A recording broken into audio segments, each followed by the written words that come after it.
Joseph. Somewhere on the Atlantic Ocean, 1939. 6 days from home. Ruthie skipped ahead of Joseph along the sunny promenade deck, happier than he'd ever seen her before. And why not? The MS St. Louis was a paradise. Banned from movie theaters in Germany because she was a Jew, Ruthie had seen her first cartoon on board during movie night and loved it, even if it was followed by a newsreel with Hitler yelling about Jews. 3 times a day, they ate delicious meals in a dining room laid out with white linen tablecloths, crystal glasses, and shining silverware, and stewards waited on them hand and foot. They had played shuffleboard and badminton, and the crew was putting up a swimming pool, which they promised to fill with seawater once the St. Louis hit the warm Gulf Stream. Everyone on the crew had treated Joseph and his family with kindness and respect, despite his father's repeated warnings that all Germans were out to get them. In 5 days, Papa hadn't come out of their cabin once, not even for meals, and Joseph's mother had barely left his side. And the crew wasn't just being nice because they didn't know Joseph and his family were Jews. No one wore their Jewish armbands on the ship, and there were no J's above any of the passenger compartments because all the passengers were Jews. All 908 of them. They were all going to Cuba to escape the Nazis. And now that they were finally away from the threats and violence that followed them everywhere in Germany, there was singing and dancing and laughter. 2 girls around Ruthie's age, wearing matching flowery dresses, were leaning over the railing and giggling. Joseph and Ruthie went over to see what they were doing. One of the girls had found a long piece of string and was dangling it over the side, tickling the noses of passengers who were sleeping in chairs down on A deck.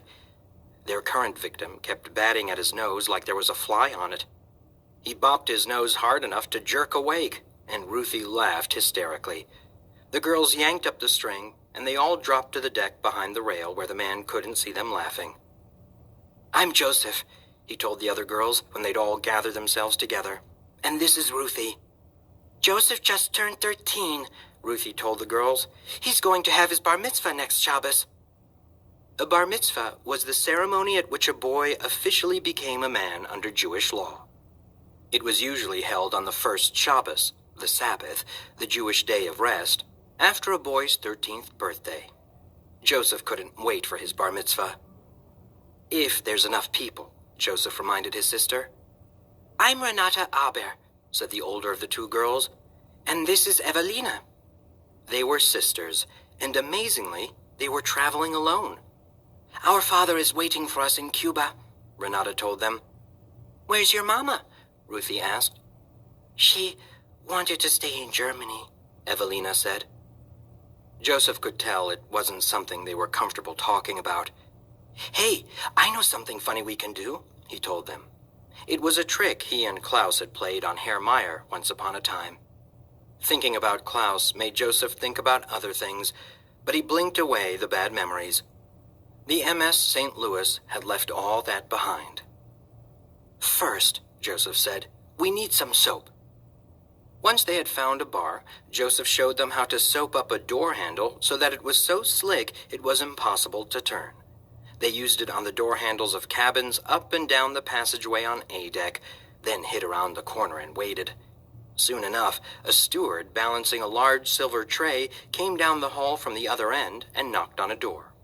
Joseph, Ruthie, Renata, and Evelina had to swallow their snickers as the steward reached down with his free hand and tried and failed to open the door. The steward couldn't see because of the big platter he held, and as he fumbled with a knob, he lost his hold on the tray, and the whole thing came crashing down with a great clatter. All 4 of them burst out laughing, and Joseph and Renata pulled the 2 younger children away before they could be caught. They collapsed behind one of the lifeboats, panting and giggling. As Joseph dried his eyes, he realized he hadn't played like this, hadn't laughed like this, for many years. Joseph wished they could stay on board the St. Louis forever. Isabel. Just outside Habana, Cuba, 1994. The boat was heavy in Isabel's arms, and she was afraid of dropping it, even though there were 5 other people carrying it with her. She and Ivan held the middle of the boat on either side, while Ivan's parents and Isabel's father and grandfather carried the front and back. Senora Castillo, Ivan's mother, was dark-skinned and curvy, and wore a white kerchief over her dreadlocks. Isabel's mother, almost 9 months pregnant, was the only one not helping to carry the boat. It was big and heavy to begin with, and they had packed it with the gas cans, plastic soda bottles filled with fresh water, condensed milk, cheese and bread, and medicine. Everything else had to be left behind. Nothing was more important than making it to Florida. It was night, and a waning moon peeked out from behind scattered clouds. A warm breeze lifted Isabel's short, curly hair and raised goosebumps on her arms. Fidel Castro had said that anyone who wanted to leave was welcome to go, but that was hours ago. What if he had changed his mind? What if there was a line of police waiting to arrest them at the beach? Isabel hefted the boat to get a better grip and tried to pick up her pace. They left the village's gravel road and hauled the boat over the dunes to the sea. All Isabel could see was the metal side of the boat in front of her face, but she heard a commotion behind her. There were people on the beach. Lots of them. She panicked, her worst fears come true, and suddenly a blinding light lit her up. Isabel cried out and let go of the boat. Ahead of her, Senora Castillo staggered and lost her grip too, and the front of the boat slammed into the sand. Isabel turned, holding a hand up in front of her eyes, and expecting to see a police searchlight shining on her. What she saw instead was a television camera. "You're on CNN," a woman said in Spanish, her face nothing but a silhouette against the light. "Can you tell us what made you decide to leave?" "Quickly!" Senor Castillo called from the other side of the boat. "Pick it back up! We're almost to the water!" Isabel said, frozen in the bright light of the camera. "Do you have any relatives back in Miami that you want to send a message to?" the reporter asked. "No, we..." "Isabel! The boat!" Papi called. The others had already lifted the boat up out of the sand and were lurching toward the sound of the crashing waves. The bright lights of the camera swung away from Isabel and lit up what looked like a party on the beach. More than half their village was on the sand, clapping, waving, and cheering on the boats. And there were so many boats. Isabel's family had worked in secret all night with the Castillos, worried someone might hear them, but apparently everybody else had been doing the same thing. There were inflatable rafts, canoes with homemade outriggers, rafts made of inner tubes tied together, boats built out of styrofoam and oil drums. A rickety-looking raft made out of wooden shipping pallets and inner tubes raised a bedsheet sail, and as it caught the wind, the villagers on the beach cheered. When another raft made out of an old refrigerator sank, everyone laughed. The camera lights swung around again, and that's when Isabel saw the police. There was a small group of them, up on the rocks overlooking the inlet. Not nearly as many as there had been in Havana, but enough. Enough to arrest her family for trying to leave Cuba. But these police weren't doing anything. They were just standing and watching. Castro's order to let people leave must have still been good. "Chavela!" her mother called. "Chavela, come on!" Mommy was already in the boat, and Papi was helping Ivan in.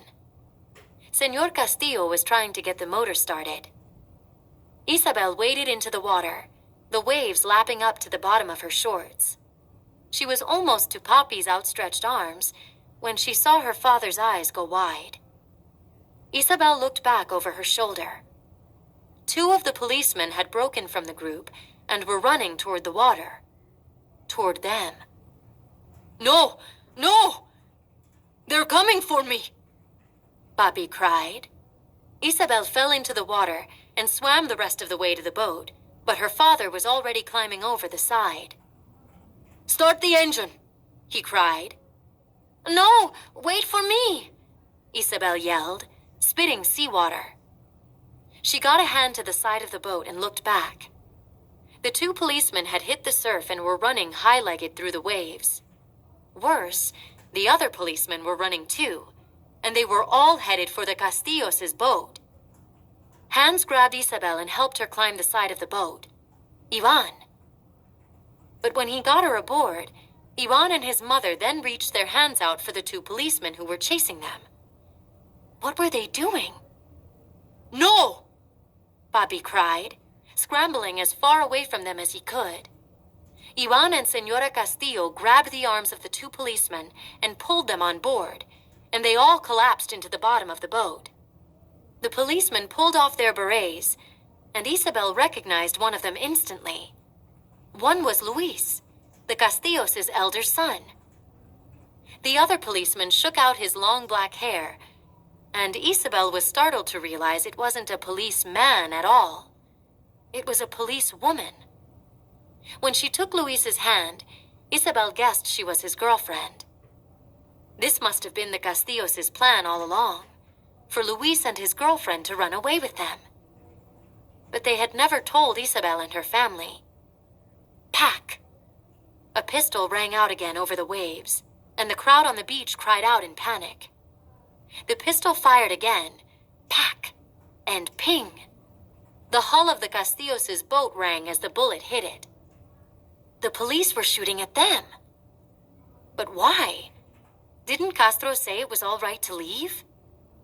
Isabel's eyes fell on Luis and his girlfriend, and she understood.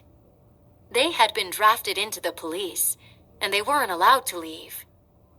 They were deserters, and deserters were shot. The motor coughed to life, and the boat lurched into a wave, spraying Isabel with seawater.